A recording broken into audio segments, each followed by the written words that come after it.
The session. We've got 3 presentations. The presentations are going to run consecutively. We're going to have 25 minutes for each of the first 2, and then 20 minutes for the third. And there's going to be films included in those packages. And the first presentation is on participatory arts and social action in research with migrant families.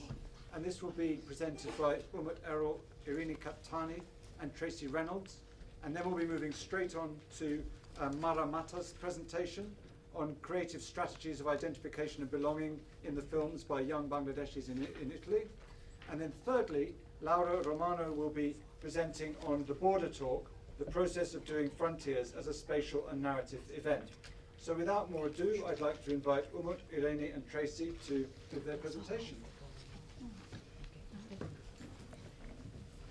Great. Thank you very much, Ben, for the very kind introduction and also for help with technical issues.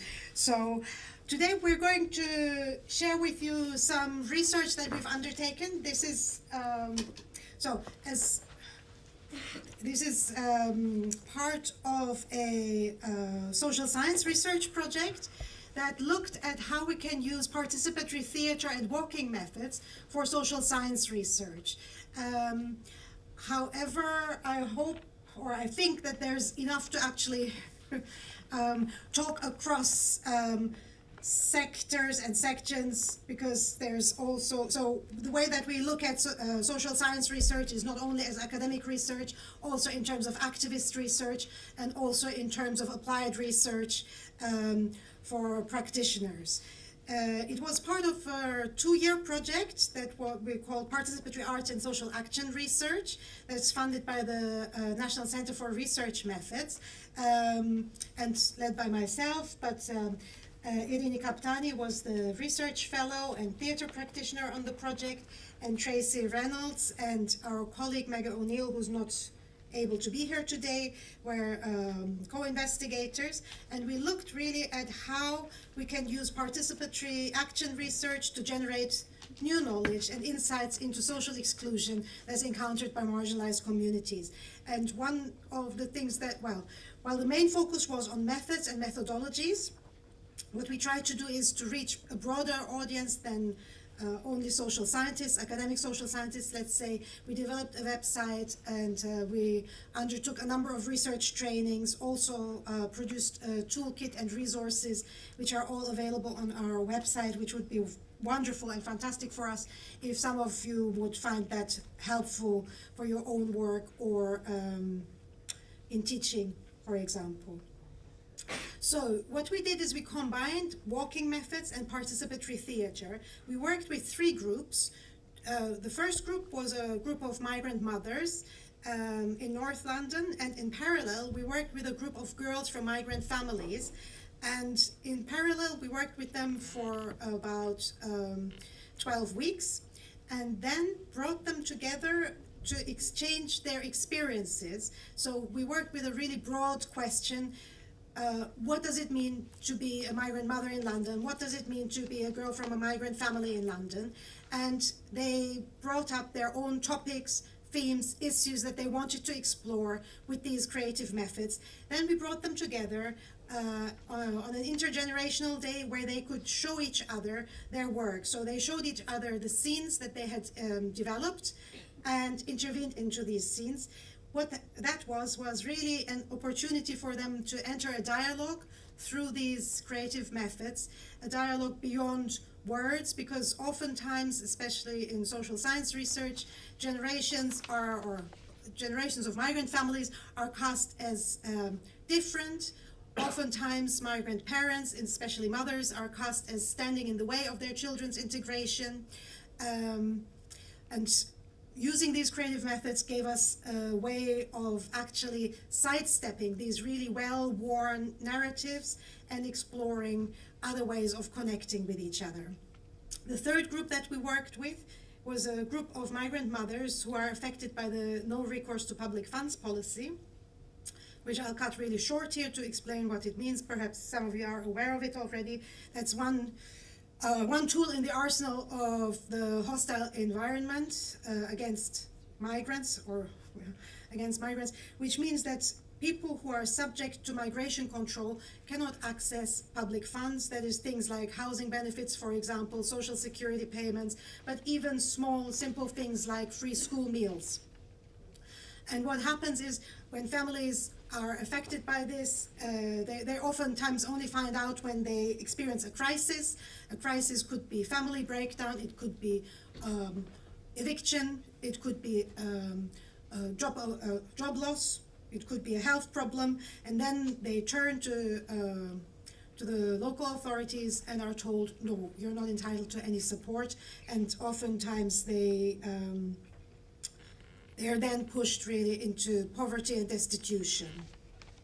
So we wanted to look at how these methods can help us to explore how migrant families, against this climate that is oftentimes very racist, still construct a sense of belonging, how they participate in placemaking, community building, and also enact citizenship and challenge these racist exclusions.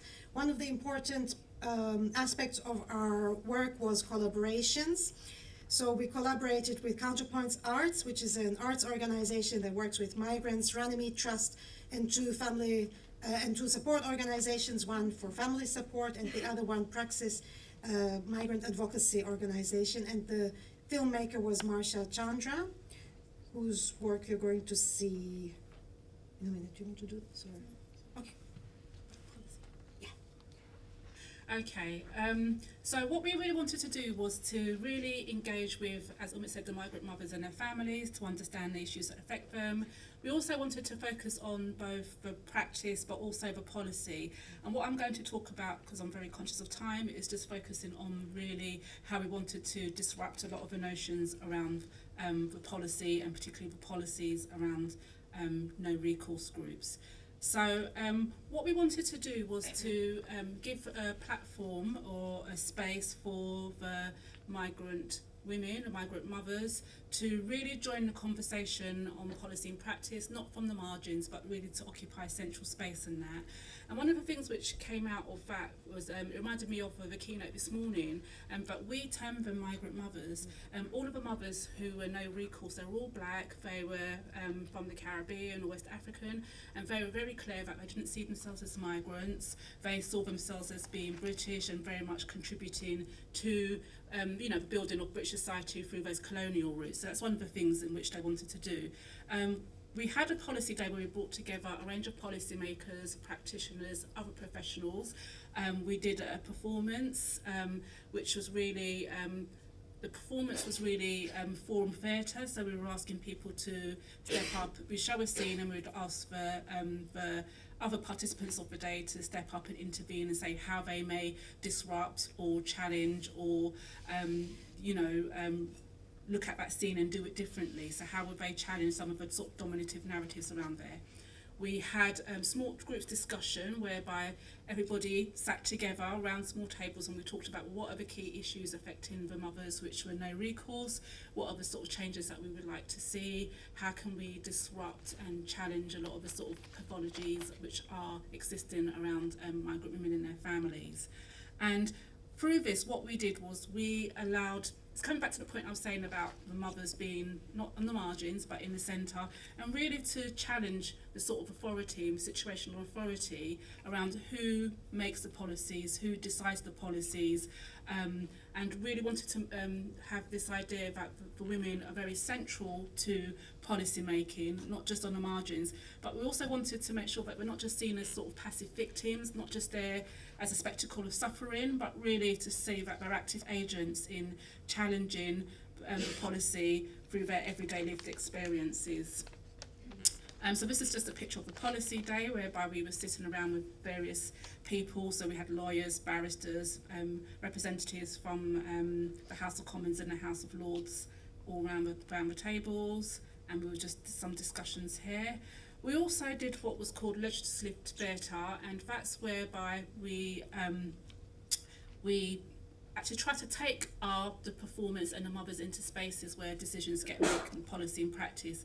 So, for example, one of the things we did was we brought social workers into the workshop space. So one of the things which came up with the mothers was they were rightly or wrongly quite critical of the social workers, and we wanted to bring the social workers in to the space for them to understand experiences from the position of the women, but also from the women to understand the position of the social workers and the things that they had to deal with.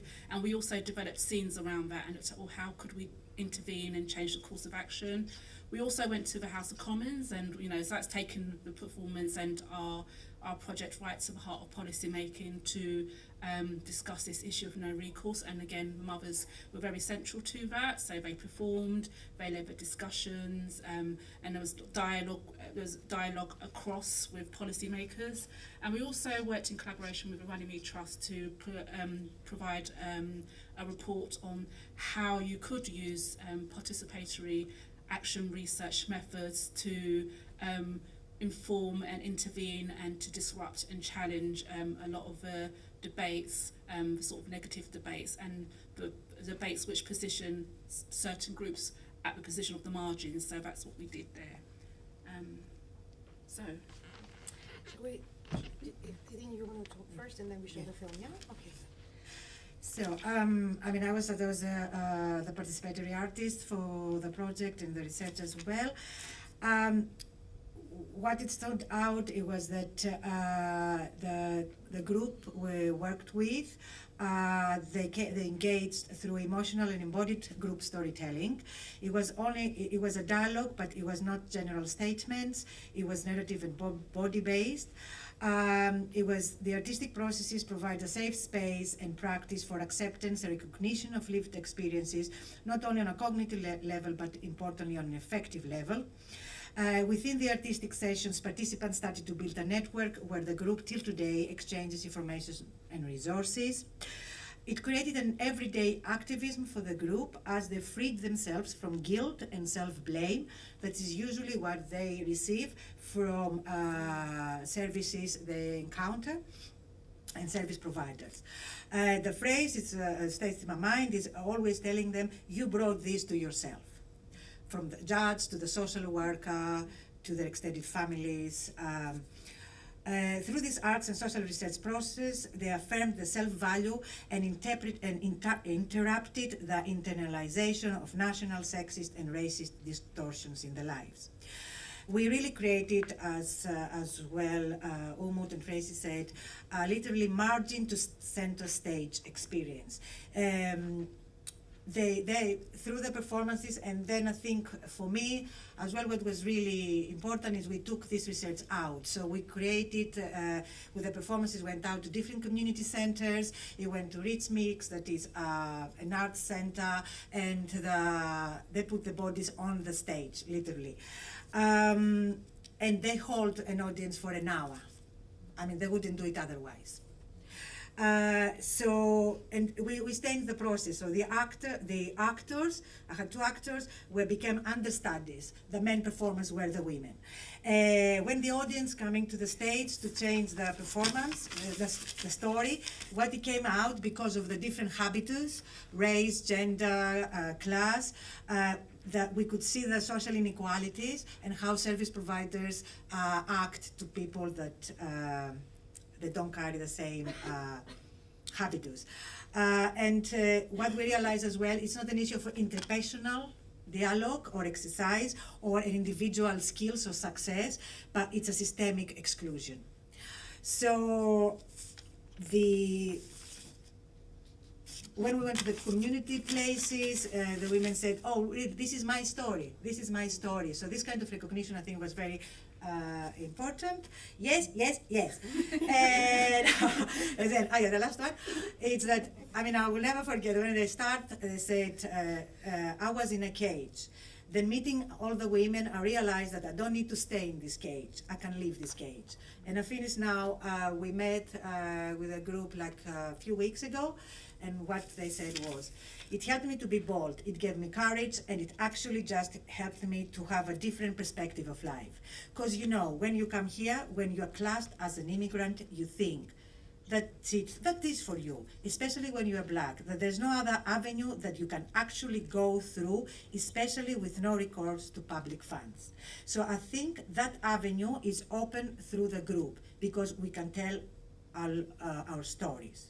And my friend, when she came to see the performance, she said, "You guys are really good. I never knew that existed. And you can't stop now. You need to go everywhere that you can and share it with other people, because this will really have a positive impact." And the last one is that it created an everyday activism, because as I said, now when they go to schools, when they go to services, they really have the confidence to challenge what wasn't there before. Thank you. Thank you. And we'd like to share with you a film that gives a bit of an idea about the project. Can we have the final film, please?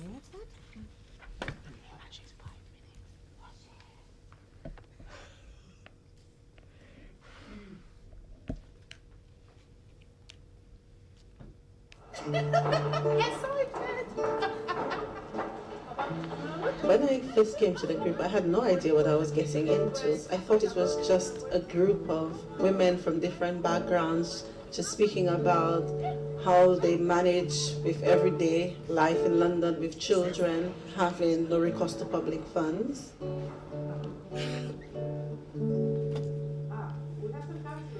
Can we have it a little bit louder, please?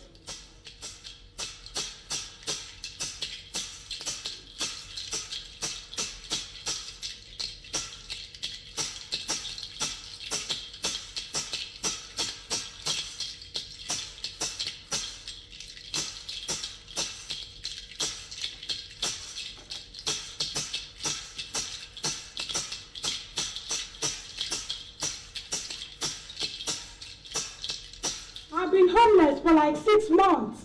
I've been sleeping in church with my little boy.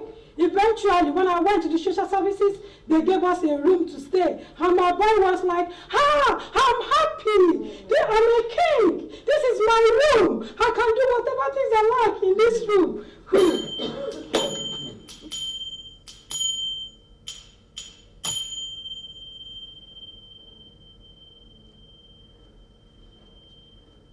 Mommy, why do we have to move all the time? I don't like it, Mommy. And so he's very cranky all the time. Within 2 months, I've moved about five different times. So it's very, very challenging.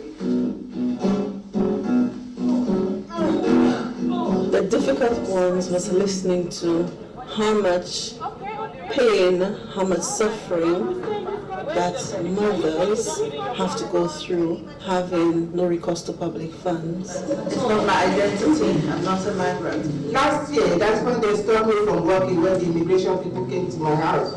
We have to build a wall around ourselves to protect ourselves, because if we don't, we just completely crumble and we take our family with us, especially our children.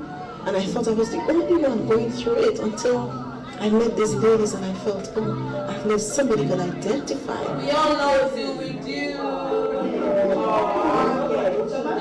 Taking my daughter from school, from Finsbury Park, we have to take the bus to Hackney. It takes us like 30 minutes. I liked it knowing that we could actually put a map out and map out our day-to-day activities, how we manage, to work around it, having limited funds. That's at the train.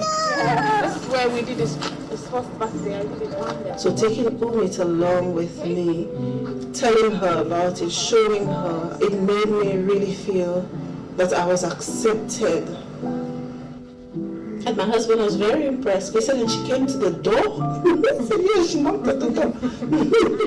Do you want to take a photograph, for this place where you come with your daughter?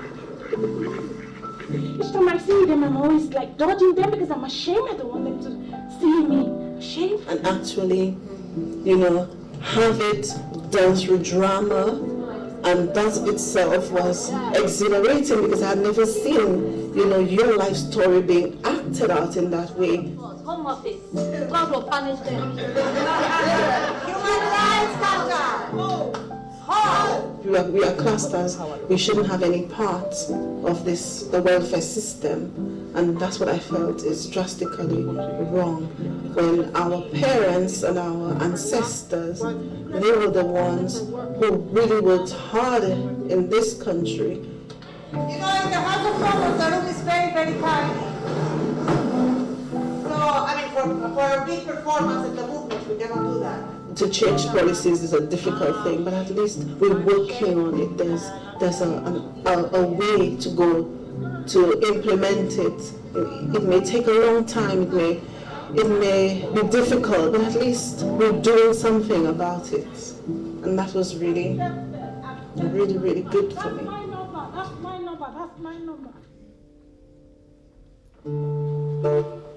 Raphael! No, stay in Maggie. Stay.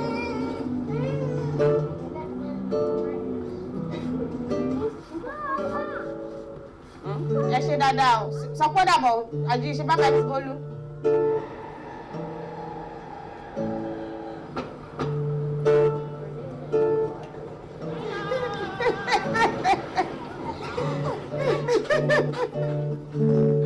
Oh my God. I would like you to put us in your imagination and consider yourself to be us.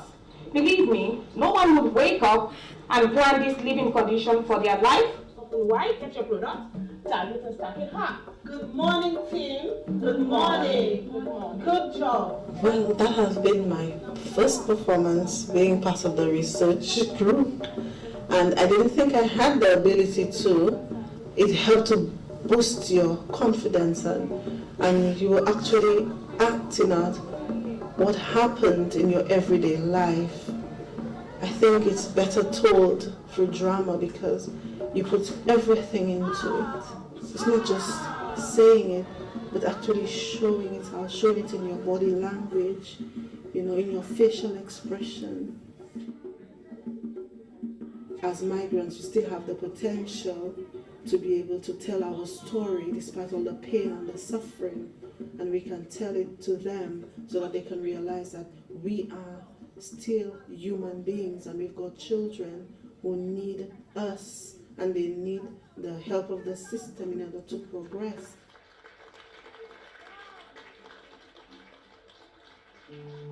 I've been through a lot in this country, and as God will have it, my papers came through, and I applied to Queen Mary University so that I can study my master's. But unfortunately, my transcript did not come on time from Nigeria, so my application was deferred to next year.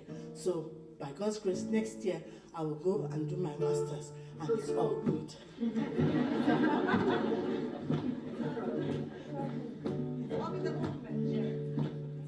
What we do in the group, we create a soup, but the ingredients is not the usual herbs, spices, it's what happened today. Positive solution. Positive solution. Good letter from the Home Office. Good letter from the Home Office. Change. Happiness. Observer. Success. What? Success. Success. Success. Great. Okay. Solidarity. Good news. Human rights culture. Human rights culture. Hope. Building alliances. Nice accommodation. Nice accommodation. Yeah, more funding in the Syrian port. Better social workers.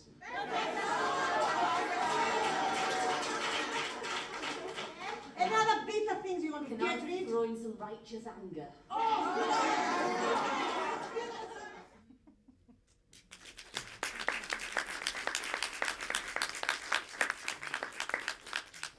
Wow, thank you. That was quite amazing. We're going to have time for questions to Tracey, Erene and Umut at the end. But now we're going to move on to our next presentation, which is by Matta.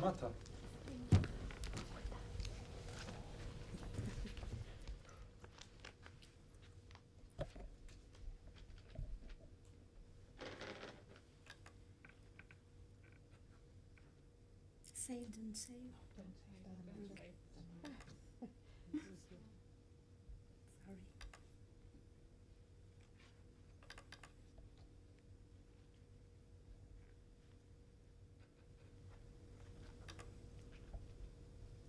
Okay, thank you very much. Good afternoon, everyone, and thanks to Creative Interruptions team for having me here. I'll try to stick to the time that was allocated to me, otherwise, I know I will be just like ditched. So I will be very quick, and I will spare you also to read through my notes, because I think it's more interesting to see actually what the kind of work I've been going through during the last few years.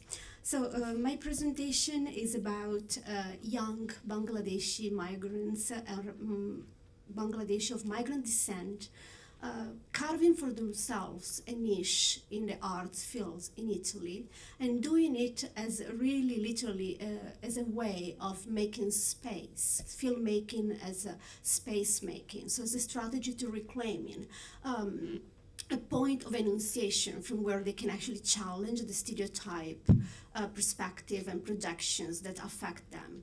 And I say so because since the time migration from Bangladesh started, which has been like mostly in the 1980s, Italians had either not recorded the presence of Bangladeshis at all, and I would say this is a problem that affects the policies today as well, or when they have put them on a map, they have usually stereotyped them as the poor migrants for, the poor Bangladesh. So this is like two really dangerous stereotypes they have to challenge. So either they are totally made invisible, or when they are made visible, they're made visible in the wrong way. So there is a way that they are trying to use filmmaking and video making and visual cultures and images to challenge this. And I start just with this very short quotation by Arundhati Roy, who was in Rome last year presenting her last novel. And she reiterated what she had already said and written and listened to the Grasshoppers once, that she was quite afraid, of the prosaic statements made regarding migrants or marginalized or disenfranchised people. And she said, and I quote, "I worry that I'm allowing myself to be railroaded into offering prosaic factual precision when maybe what we need is a feral whole, or the transformative power and real precision of poetry."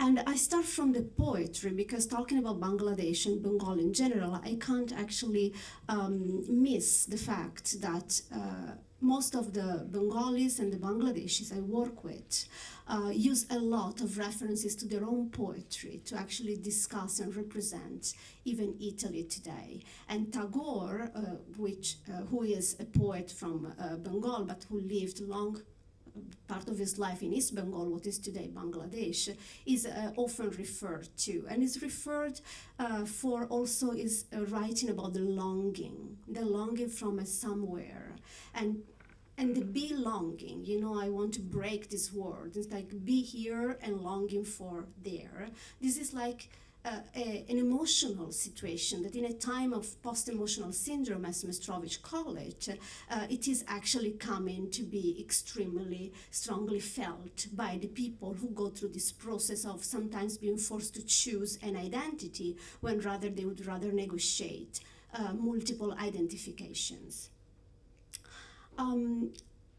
I am an academic, but actually the work that I'm doing now in Italy is not related, strictly speaking, to my academic work, which is more basically in South Asia, in the Chittagong tracts of Bangladesh, but is part of a project of the Archive of Migrant Memories, which is a group of, Don Quixotes and Sancho Panzas, if you like, people who were actually, and this is an issue that was highlighted this morning, actually, in the keynote presentation, it was a kind of disillusionment with Italian academy, with the lack of capacity of academia in Italy to actually look at migration from also a literary, artistic, and a creative perspective, and looking at it mostly, and I would say almost exclusively, as an issue that has to be tackled by departments of economics, sociology, or sociology in the sense of statistics, in the side sociology, not even in the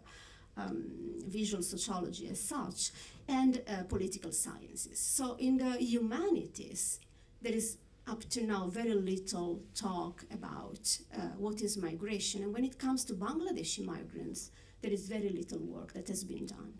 So I became part of the Archive of Migrant Memories exactly when a couple of years ago, it was 2016, I believe, or 15, a glossary, a document that you can see here down in the PowerPoint was retrieved. It was actually a garbage heap in Lampedusa.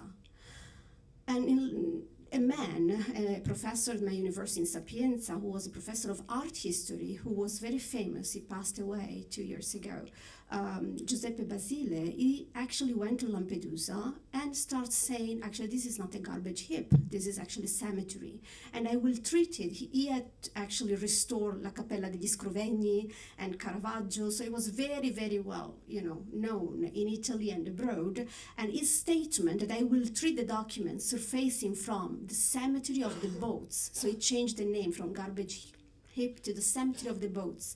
I will treat these documents as art.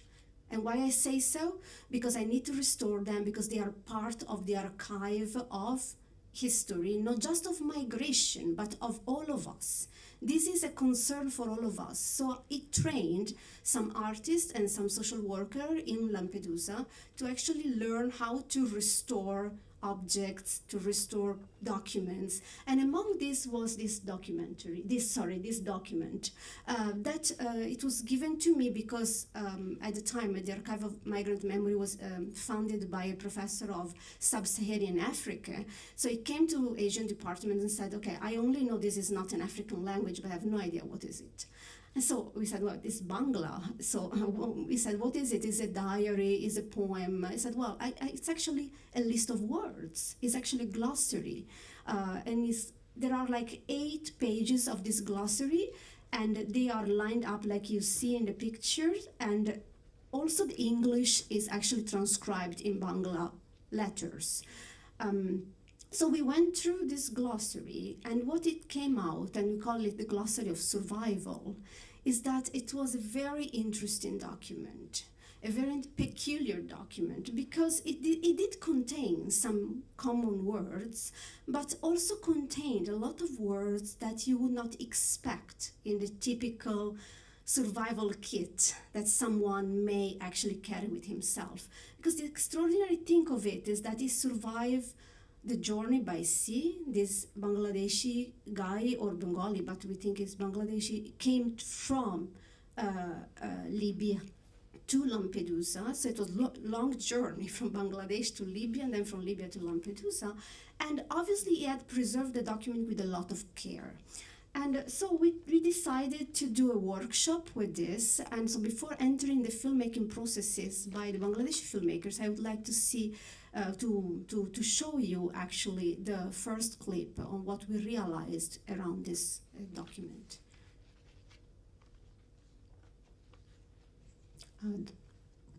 The first clip, please.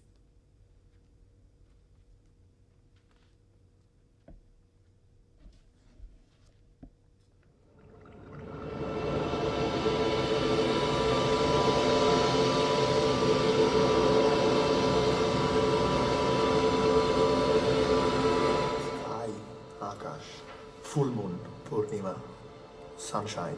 I soldi, documenti, medicina, strada, pani, agun, ciacu, bottle, coltello, bottiglia, aria. Perché è importante un accendino? Sei in giungla, hai trovato qualcosa da mangiare in giungla, ci sono tanti animali che è pericoloso. Sicuramente sono parole molto... sono quelle basilari, buon glossario da cui partire. Perché dici da cui partire? Non c'è mai una fine vera finché non si arriva alla morte. Il glossario della sopravvivenza è un documento che forse ci aiuta un pochino ad immaginare quello che una persona pensa prima di iniziare un viaggio nel vuoto, perché c'è di tutto. Ci sono parole che potrebbero servire, parole che a noi sembrano superflue. Perché di fatto noi non sappiamo veramente perché questo glossario sia arrivato a noi. Ora, perché voi direte, vabbè, un glossario che c'è di speciale? Forse niente, o forse tutto, nel senso che questo glossario si è conservato per una ragione.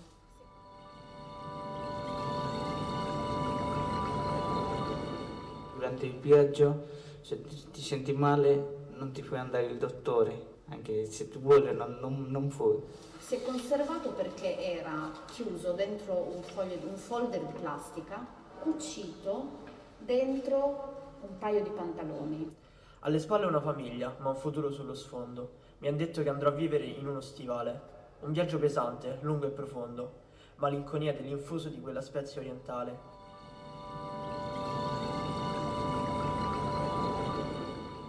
Ora voi sapete che, me lo può confermare sicuramente anche chi ha fatto il viaggio, generalmente questa modalità di cucire le cose, nasconderle nei risolti dei pantaloni si fa per i soldi, per i numeri di telefono importanti. Il checkpoint ho lasciato i soldi, dei vestiti pure, credo.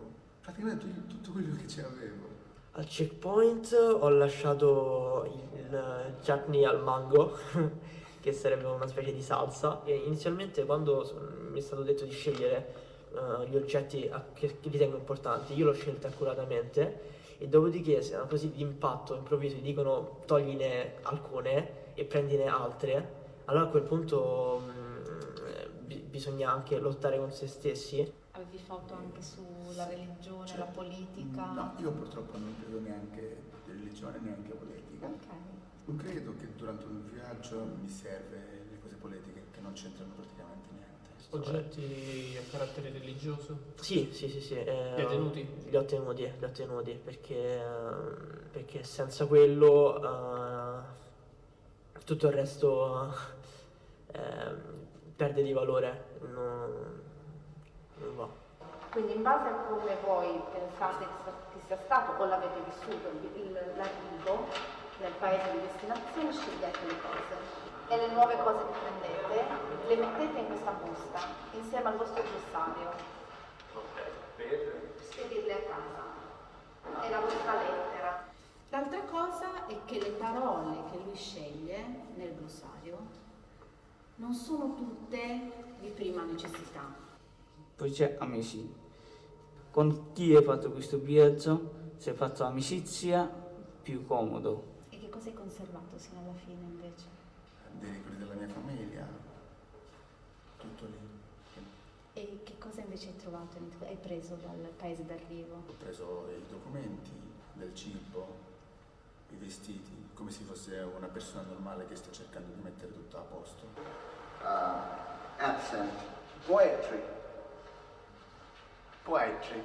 Cioè, durante un viaggio stai cercando di essere poetico. Cioè, secondo me quella persona già è così. Sono molto contento che qualcuno mi ha chiesto di raccontare, poi mi ha chiesto di raccontare questo viaggio. Io ho già pure raccontato qualche volta, però come raccontato oggi lo diciamo un po' diverso con le foto, come un gioco. Per questo sono molto contento.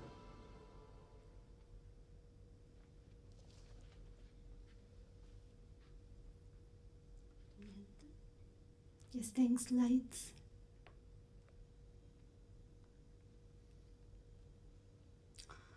So the workshop, as you have seen, it was actually made.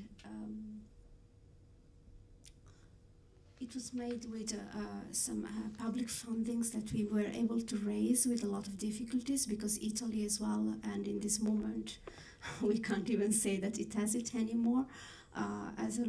Faces a lot of hardship when it comes to raising fundings for projects with migrants, especially if it's participatory and if and the migrants are engaged in the process, in a creative way.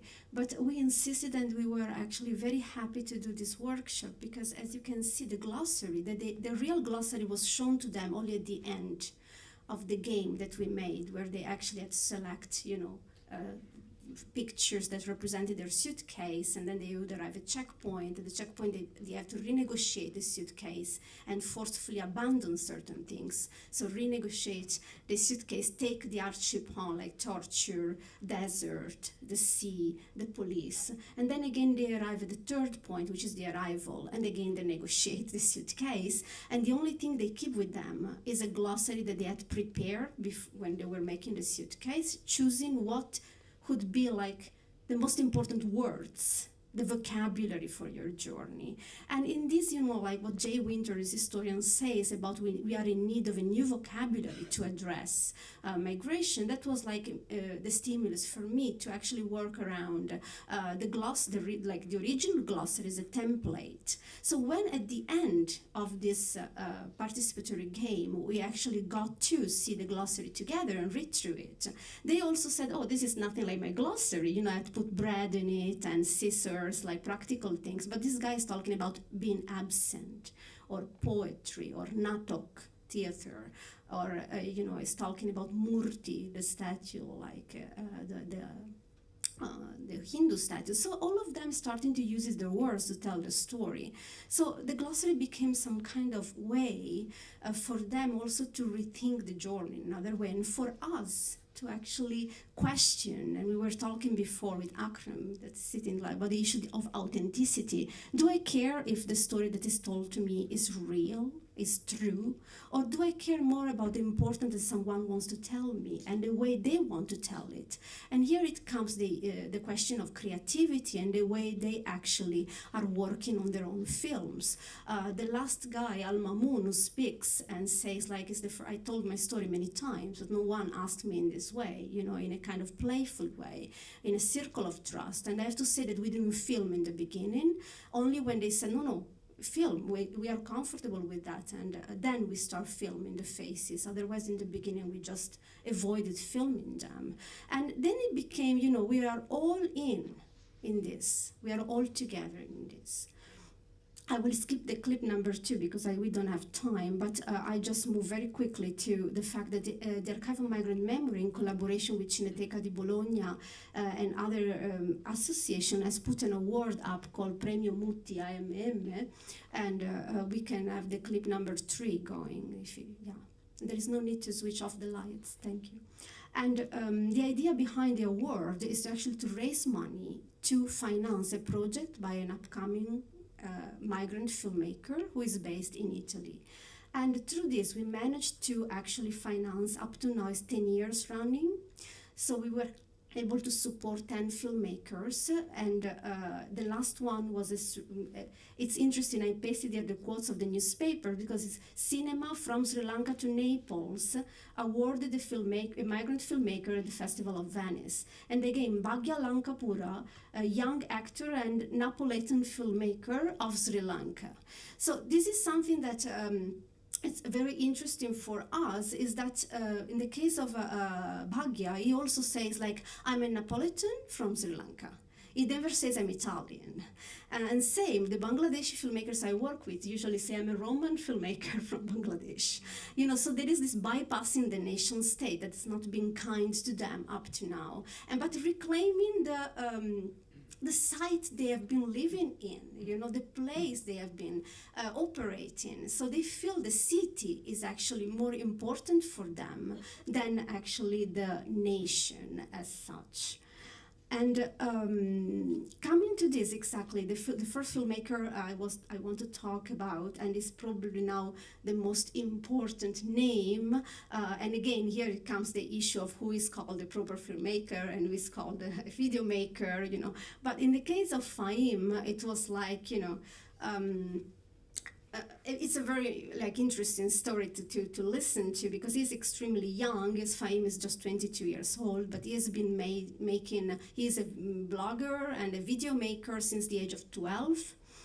And he started really making little spoof videos using irony and humor. And on this, it would be interesting to talk, because he adopted the strategy of the Italian comedy. So somebody's calling him the Bangla Moretti or the Bangla Carlo Verdone, it's kind of like they are, because he uses Roman dialect and very kind of like tongue-in-cheek, I would say, comedy to describe the Italians. So he's reversing the gaze, but when it came to do a film, a proper film, we will call a long feature, his project was picked up by Fandango. Now Fandango is, together with Beam and Lucky Red in Italy, is probably the three big production and distribution companies.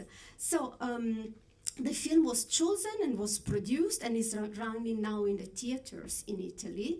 And it starts like this: I'm Faimbuyam, 50% Italian, 50% Bangla, 100% Torpigna. And Torpigna Tara is actually the neighborhood they live in. It has been labeled by sociologists the Bangla town of Italy. So, and Bangla is actually often used in Rome as a derogatory term by the people to call the Bangladeshis, oh, there is a Bangla there. And so he appropriated the label and actually uses it to strike back to the Italians. I want to show you just the clip, the trailer of the film. That is the clip number 4. It's 1 minute and then.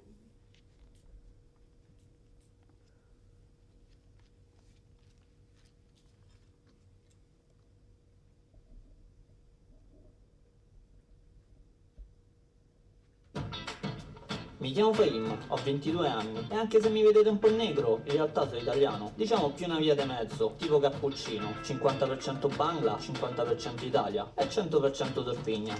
Ho una specie di lavoro, una famiglia abbastanza normale, degli amici, manca solo una cosa. Esatto. Proprio quella. Ieri ho visto una tipa sul 105 che ti dico mamma mia. A te piacciono tutte? Che a te no. A me italiane non piacciono. Non te si fidano, ecco perché. È vero che sto di bocca buona e mi piacciono tutte. Ma sta pischella è proprio, cioè.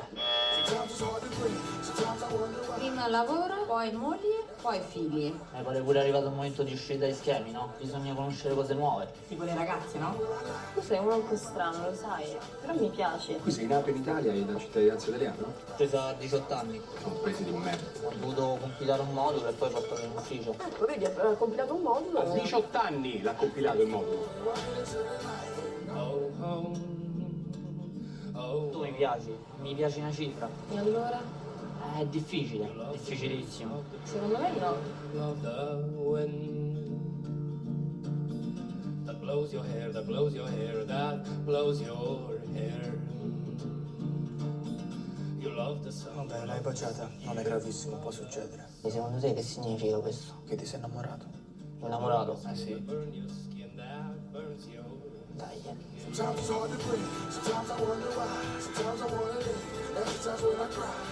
sai cosa mi piace della street art? È che invecchia come le persone. Come me e te magari. Insieme dico. Che ne sai?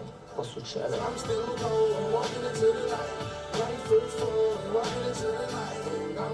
I'm sorry there were no English subtitles because it was not really me. We went to Rotterdam Festival and now is actually candidate to the Donatello David for Best Comedy in Italy. But very briefly, the story is like he falls in love with this girl. The girl has in his eyes a dysfunctional family because the mother of the girl is a lesbian and the father is like more like a playmate, and he is quite shocked, but the main issue is a practicing Muslim and he doesn't want to have sex before marriage. So it reverses also the colonial stereotype of the dangerous and he calls himself the Negro in the beginning. I'm Negro, but actually I'm a bit cappuccino. So he uses all the racist words and he throws them back to the audience.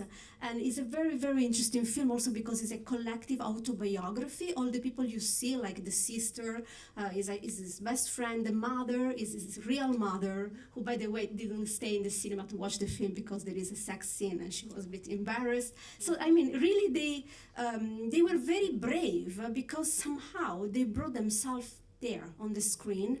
And okay, you want to talk about us, let's talk about us, but let's do it lighthearted. So it's a kind of like serious humor, as humor can really be, because also they were tired of this dramatic representation of the poor migrants that was victimizing them.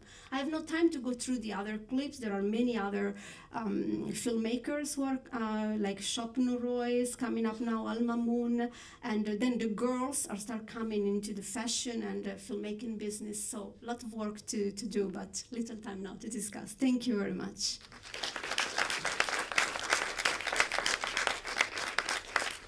will have some time to discuss, but before that we're going to have Laura, who's the third and last presentation of this session.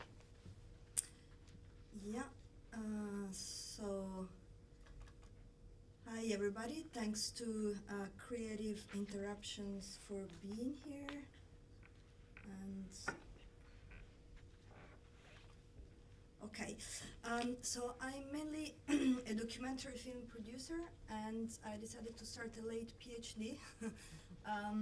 So I will propose you part of my PhD research, in which I try to combine my anthropologist interest towards borders and migrant policies in Italy and Europe, and my of course, professional path in visuality and images.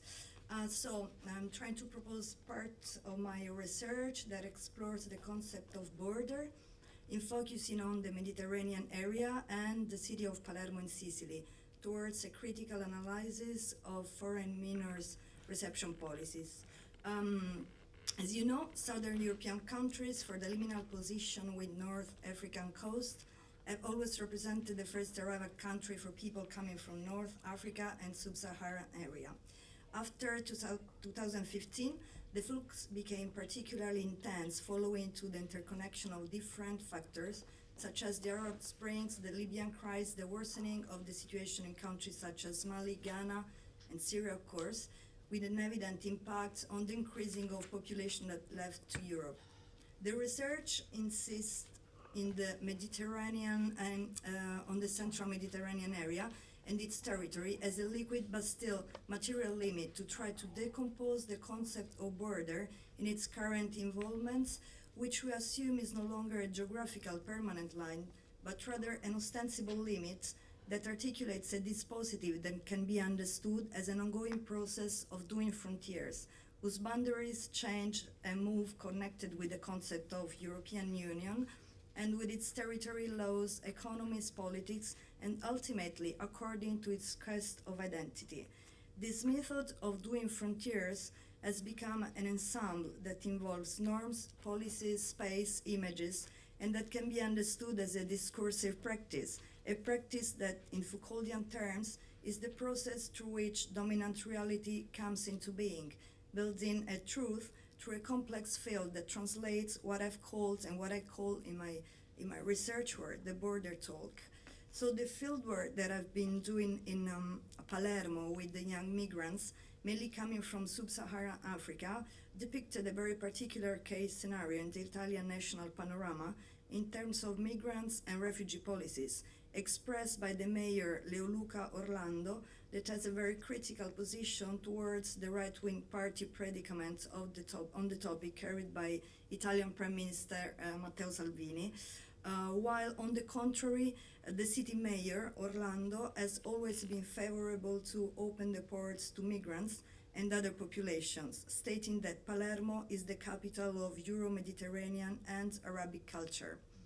So in this frame, I concentrate the work on the narrative impact of the phenomena.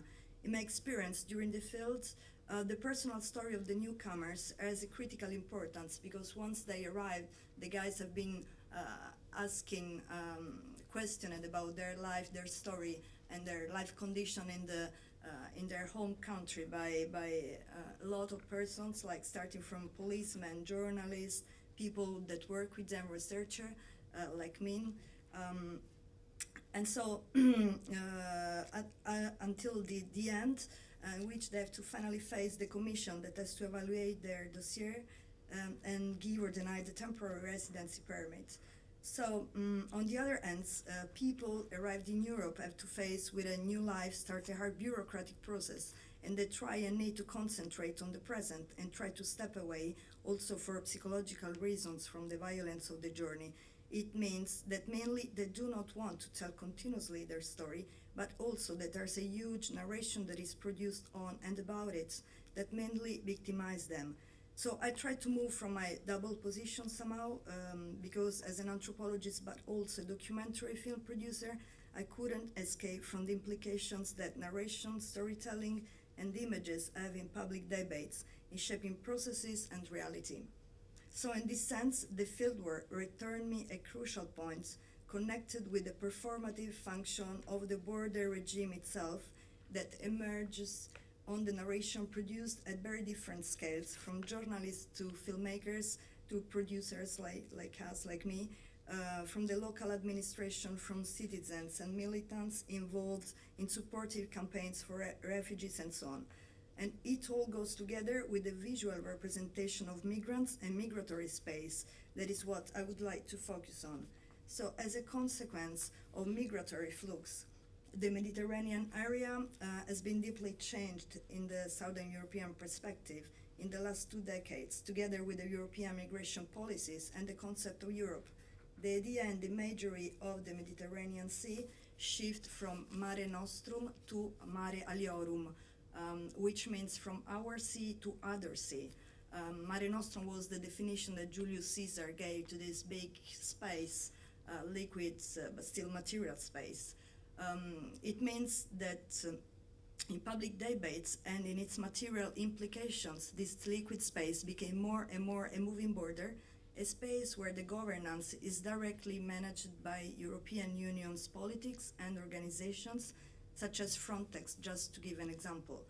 This shift happened also in our collective imagination, so we moved from the image of sunny places made of southern Mediterranean cities and islands with their cultural heritage, and this common sea depicted by the seminal book of Fernand Braudel, the Mediterranean, in 1985, has been overwhelmed in the last 2 decades by the image and the concept of a black Mediterranean. So, according to what I said before, that the border changes and moves, some places becomes more bordered than others, and centralize the attention, such as Lesbos and Kos in Greece in the past years, or the Sicilian island of Lampedusa, like we saw in the previous panel. So our implication with what is happening on the southern European borders has more and more to do with migration flows, and is constantly mediated by images. So photo reportage, single shots, art projects, documentaries, videos, news. In this context, the visual practice has a double position. On one side, to record and report the events, and on the other side, it contributes to signify them. So as a consequence, it seems extremely relevant to explore this relationship working with images and with the materiality of migrancy. All those representation mainly refers to a single moment, which is basically the arrival from the sea, freezing the subjects in a time sequence that gives them no choice, no agency, no voice, and ultimately no life. In this perspective, the way migrant bodies are still mostly represented in media and in some contemporary films seems to have something to do with all the historical heritages, suggesting an asymmetric relation, and is something I think we should question about and again. An asymmetrical relationship that goes together with the way we constantly rebuild on a cultural, political, and juridical level the idea of citizenship and belonging, including some population and excluding others in public space. So desperate is the rather disagreeable adjective with which the vast majority of media calls those who cross the Mediterranean in an effort to define not just that stretch of sea, but rather a piece of land which now stands enclosed by a political system called European Union. It is important to highlight here how the metaphor used for this journey in the rhetoric of officials and spokespersons describe the migrant as having no choice. It is almost as if they wanted to emphasize the estrangement of the human being in question that, on the contrary, plan their destiny and are therefore rational subjects and actors in the migratory journey. So I think to images and their meanings as an essential part of this border talk that has to do with the double bind of hypervisibility on one hand and invisibility that migratory process implies, concerning its representations and narration produced and the place we accord to migrants in public space.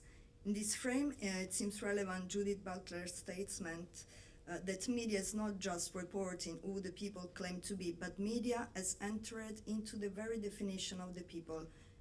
Here, Judith Butler refers to the Occupy movement in the US, but we could perfectly fit it in our I think, in this frame. As we can consider documentary cinema an agent of reality. Probably one of the most and last documentary film that has been produced on the issue is Fuoco a Mare, Fire at Sea, by Gianfranco Rosi, that has been released in 2016 and that won the Golden Bear in Berlin Film Festival. And the film was shot once again in Lampedusa, in the Sicilian island of Lampedusa, and the topic was the refugee crisis. In his acceptance speech for the award, Rosi stated that his intention was to heighten awareness of the migrant situation, saying that it's not acceptable that people die crossing the sea to escape from tragedy. So I'm interested in discussing this film because of the subject, of course, but mostly because of the popularity the film had, the big, huge success, and because the film became a kind of symbol of critical gaze on migratory crisis, which I think it is not, or not exactly. So the main characters of the film are a 12-year boy from a local fishing family and a doctor who treat the migrants on their arrival. And migrants are not really characters in the film, but rather an event, something that occurs, or something that arrives from the sea, of course, somehow depicted almost as if they would be as strangers as aliens. On the other side, we have the counterpoint of the inhabitants of Lampedusa that give us their perspective on the event. So the film, I think maybe probably the most of you, a few of you saw the film. So the film is, of course, it's brilliant and beautifully shot, and has a strong narrative strategy. But I think it perfectly stages what we can call the spectacle of the border. Those are a few frames from the film because for time reasons I couldn't show the clip. So so stages the spectacle of the border and the rescue operation. Then the further steps for the ID procedures at the very first moment of the arrival. Then following the newcomers on the island, and have some opening on some kind of more informal moments like a football match. So migratory process and migrants have been extensively put on stage, and it seems that just a few of those representations do not succumb to the temptation to tell us the spectacle of the border, and in doing so acting the spectacle of the other, and this visual fetishism, quoting Stuart Hall. And in the current narration of the event, there are three elements that mainly define this landscape, which is the repetition, the hypervisibility, and the emotional involvements, which is all we can find in Rosi film. And but when we watch the film, we mostly have a brilliant impression.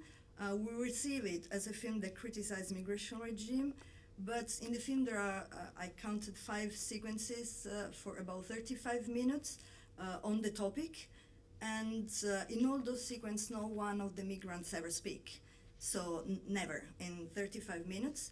There's just one very moment in which someone speaks. Those are other sequences, which is here. So to this guy is apparently made a question, and he answers that the boats with whom they used to cross the Mediterranean at two levels, so who's behind suffers a lot, so they probably couldn't arrive to Lampedusa.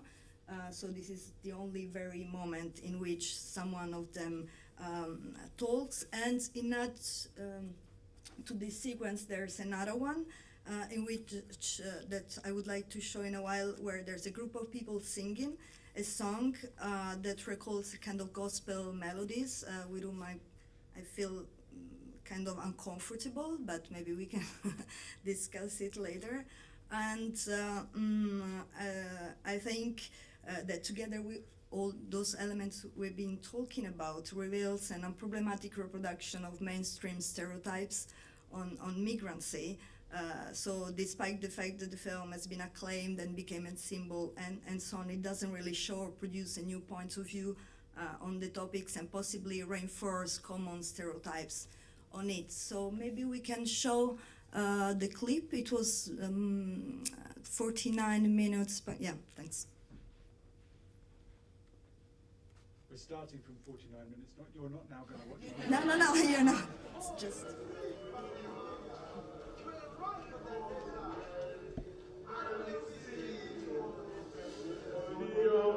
This is my testimony. We could no longer stay in Nigeria. Many were dying. Mosques were bombed. Churches were bombed.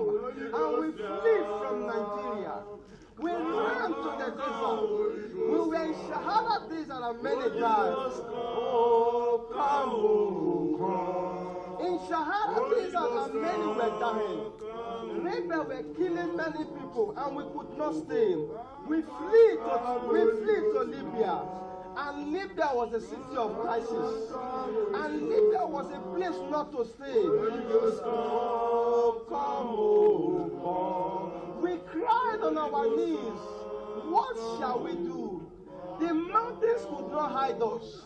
The people could not hide us. And we ran to the sea. Holy Ghost, Holy Ghost, Holy Ghost,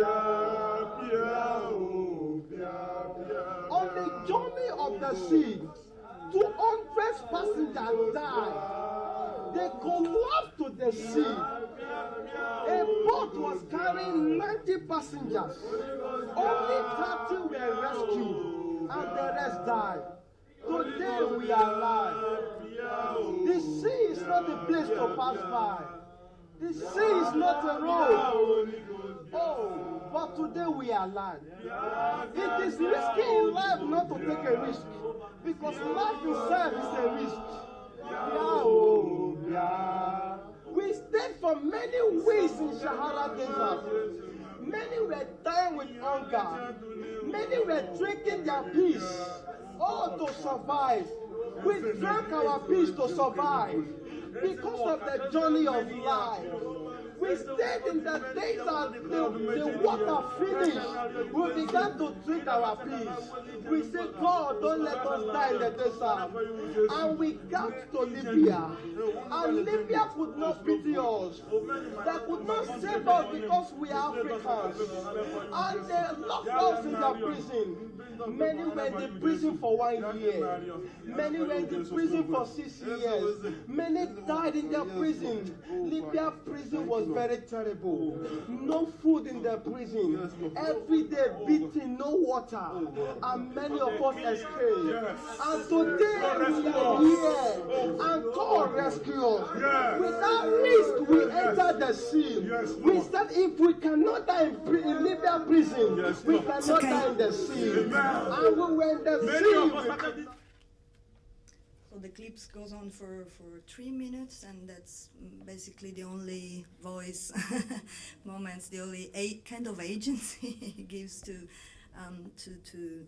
migrants. So what I'm trying to point is the need to reconsider something also, and especially for people that work with images that are in a industry process of financing and producing and filmmaking, and so I have to deal with mainstream institutions, and situation is the need to reconsider something that has to do with the ethics of images, what Georges Didier Berman has been called the ethics of images, and open some crucial but still basic questions on it, like what an image is the image for.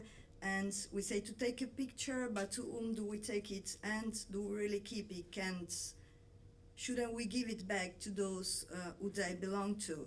So I think that visual culture theorist Nikolai Mirtov, in his book The Right to Look, could be a relevant starting point to approach the issue and investigate the huge potential but still the limits that images have, suggesting us a critical vision and a turning point to investigate reality.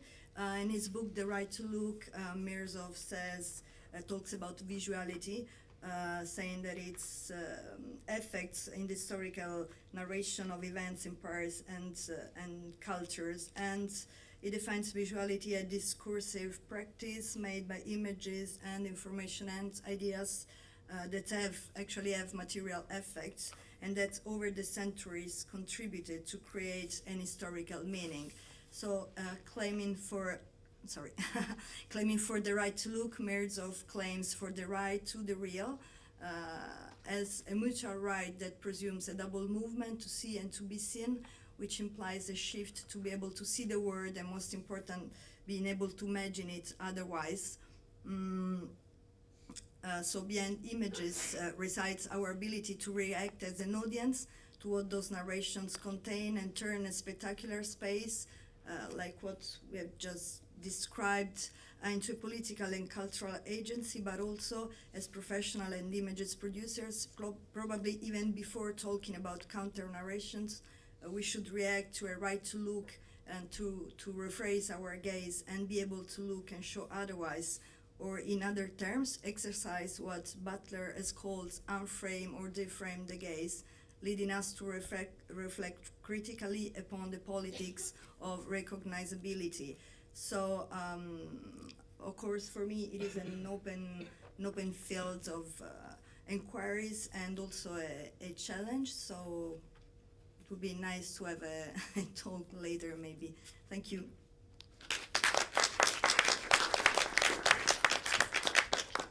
Okay, would speakers like to come up here so that we can have a Q&A? Hopefully there'll be some questions.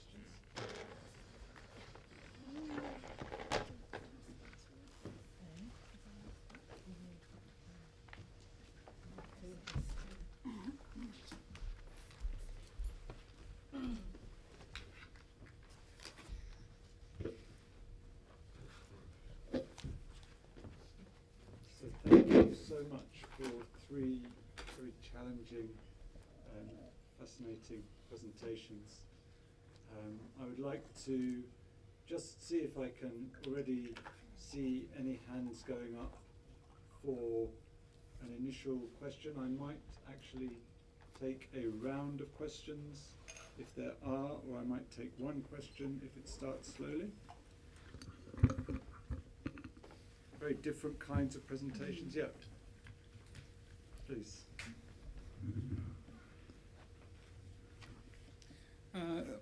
Hi there. Yeah. So my question's for Mara. Really fascinating presentation. Really enjoyed that. Just a couple of questions. In terms of, I really like the way you were talking about, for a lot of the Bangladeshi migrants, the idea of home doesn't quite exist. Which region are they actually coming from? So, like in Britain, there's like a very specific region of Bangladesh everyone is coming from, Sylhet. Is it the same in Italy? But also the other question was, I really liked the fact where you asked them to put in the envelopes some things which they can send back home. And they laughed. And I just wondered if you could say a little bit about that. Okay, would you like to have a go at that while we... Yeah, sure.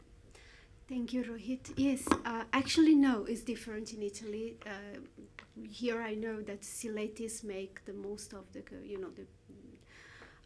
it's one region, but in Italy, actually, in the beginning, they were coming mostly from Dhaka area, like Shoritpur, Gorishar, Noria district. So it was more homogeneous probably, but now there are many people from Borishal, from Noakhali,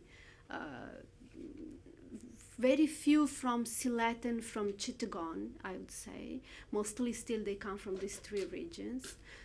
And regarding the question that you have asked me, Arif in the video, he laughs because actually they were quite, I didn't tell them how the workshop was going to happen, they didn't know they were going to play this kind of game because actually we organized everything, but until the real end, we are always open to change.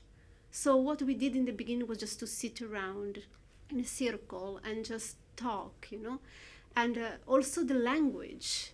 As you have seen in the video, I was using mostly Italian. Because the guy who was filming with me, but eventually also the Bangladeshis, because Al Mamoon, for example, one of them is a filmmaker himself, they start filming with their mobiles. But in the beginning, some of them couldn't understand Bangla, but I shifted in between Bangla and Italian, because there was one boy who had arrived since a couple of months and couldn't understand Italian very well. And so what happened was he was actually feeling, awkward that, I can't really contribute. And also there is the issue of the positionality. That was like a little room, a little museum inside the university where we had put, all these materials from Lampedusa that the mayor of Lampedusa allowed us to bring it to Rome. It was a very difficult process to do.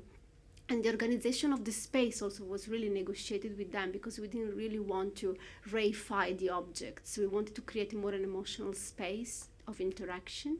So at the end, when I say you have to send back, this is like your letter, they are kind of embarrassed, and they don't. But then, for example, the Arif writes a letter, because also we exchange the suitcase. So all of them receive an envelope that is not his own.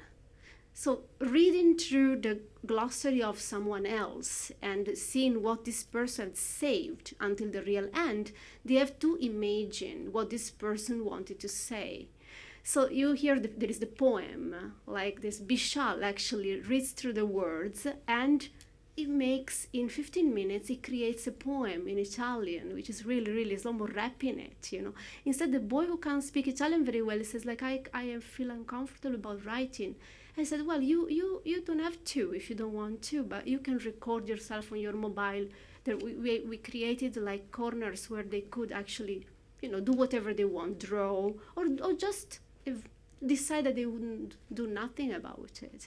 So yeah, there was like this kind of like constant negotiation what to do with it, But in the end, it was really what Al Mamoon said, They were kind of, we were sharing, because all of us were part of the game until the real end. Yeah, okay, I've got a few coming now. Okay, I'm going to take two together, so yours and yours, yeah, and then we'll come back to the panel. Thank you very much. I was quite overwhelmed. I thought I was quite overwhelmed by the material that we were shown. I just had an observation about the role of art, really. In the first presentation, some of the women said that they by acting they were able to, in a sense, reveal a truth that they couldn't have done by standing at the podium and talking about their life. And that is so profound, and working through objects, working through metaphor, and I think these are things that we who work in arts and activism, we really need to understand how profound that is, that not everybody can stand up and give testimony to a room, but they can through movement, through colour, through textile, through imagery. And then the profound difference between that and then this film, which I hadn't seen. It was very shocking, actually, to have these different forms of artistic representation, if you like, self-representation. So yeah, something about the role of theatre it was overwhelmingly powerful to see that testimony. I just wanted to put that back to the group. Thank you. And the next one? Yes, I also wanted to ask the first group, it was clearly very powerful, them telling their stories to the policymakers, and I wondered what feedback the policymakers gave to the women, given that it's very brave of them to be, through theatre, actually saying to them direct the impact of the policies. And before I give the floor to you, I want to just add a rider, which is to Laura, because as a filmmaker, you've done an incredible critique of this film, but as a filmmaker yourself, how would you then take that forward, or would you take that forward to do this kind of work? But I'm going to start with you three, and then we'll move round and come back to Mara. Yeah. Okay. So I think the thing which came out to me when in terms of the policymakers, was I think it brought home how real and how live. It's almost like walking in a mother's shoes, which we could have stood and given a presentation. The mothers themselves could have given a presentation, but it's only by doing the theatre and actually bringing people up to intervene into scenes that it felt more real and more live to them in a way that it never felt before. So that's one of the things which came out for me. I don't know, really, in terms of the impact of a policymakers. I mean, they weren't the policymakers you think of. Like, we didn't have really politicians coming. They weren't interested. So did they? I mean, yes, we had one. We had one. Actually, this was the one that said to go to the House of Commons after. Yeah. She proposed it. We didn't have it as part of the research.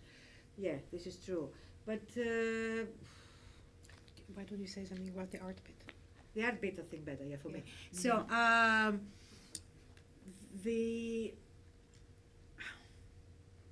I think it's interesting that, I mean, it's not just art. That's why I think it's different to see a film, and it's different to work with a group of people that you use art to facilitate processes of agency and processes of raising awareness. So, yeah, I think this is the difference when you do, I mean, it's very powerful art, but it has to have, yes, some values. That this is actually what brought us together as a team, even though we're very different in what we're doing, but it was this kind of values. As well, I think we need to find the right balance between being creative.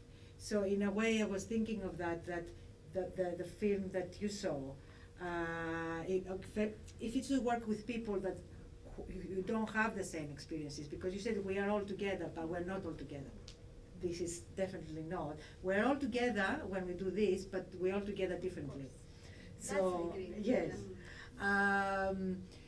So, yeah, you need to be either, either the groups doing it themselves, or if you take as a project to initiative to work with the groups, then you have to be very creative.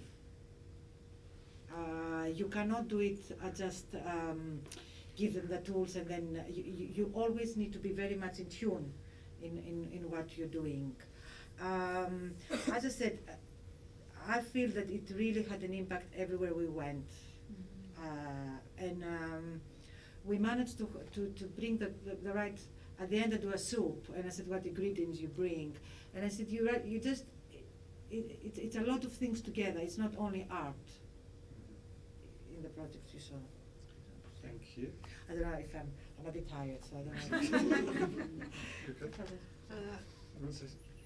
Yeah, I mean, a lot of it has already been said, so maybe just to add one thing. So there was the question about the policymakers, how did they react? So I think one of the difficulties for us was to actually find policymakers who would want to even engage or listen, right? So we're currently living in an environment where that whole issue of migration, that's hostile environment policy, etc., is so live that was difficult for us to also bring our group together with people who would want to listen, and we didn't want to necessarily bring them to another type of hostile environment, if you will. So I think that was something for us to think about, and I think that's also something to realize the limits of both art and activism sometimes, to engage in that dialogue, just to share that with you. And I think something that was shared with us wherever we took the play, and that work though was that the embodiment was really important, and I think that speaks also to what you were saying about how is art different from just standing there on the podium and speaking. So I think that embodiment was really important, the immediacy, and there was really a kind of bridging of an empathy gap, that is your term actually, Tracey, that happened through that work. And that form of theatre, participatory theatre, is very dialogic and invites and allows a dialogue also. And that, I think, was really important, both with policymakers but also with other migrant families with whom we shared. But sorry, I've been taking some That's time. good. Laura. Well, just to specify, I'm not a filmmaker. I'm a documentary film producer, creative producer. So it means I try to finance, but also to shape ideas, to write, and so I make research. And let's say in my words, not the academic one, everything is pretty much staged. So I'm not really able to answer to about art, because like documentary is something that is built and staged, and you find a story, and storytelling has a lot of importance, and what works and what doesn't work has a lot of importance. So it's not really like having a workshop or a long-term process of improvement agency with people. It could have something to do with that, but in the like mainstream world, unfortunately, it doesn't really work like that. So that's why I think we should feel responsible of the contents we produce, because it makes an impact. It could make a difference. That's why I use this fire at sea, because I think it's really symbolic of a lot of things, because we think it is something, but actually once you decompose it, it is not. So yes, no, I just pick up on what, commenting with what we were saying. It's like it's true, we have all different positionalities. I agree with what you were saying, and I also come from participatory theatre, like so Boal, and I did it in Nepal, and here in UEA with Ralph Yarrow. And what I meant to say is that we are all together, for me, of course, doesn't equate that arts is going to cancel inequality. What the challenge for me is, I want to position myself as a citizen, and I want the others, to be seen as citizens, as individual citizens. The challenge with the Bangladeshis in Italy now is that they are taken as a community, which is another very much difficult word to address, because some of them actually, like the Hindu boy who could not speak Italian very well, in the artistic process was feeling that he had a lot to say in Bangla but very little to say in Italian. And plus he said, when you exchange my suitcase, I left with the Bhagavad Gita and I arrived with the Quran in my suitcase. What shall I do with it? So the letter was very interesting. So the process was mostly like valuing the process, not of course like forgetting about the challenges. So art in that sense for me is like giving space to also to all the problems to come up and trying to find solution together. Thank you. And can we just thank all the speakers once again for a fascinating session? Thank you.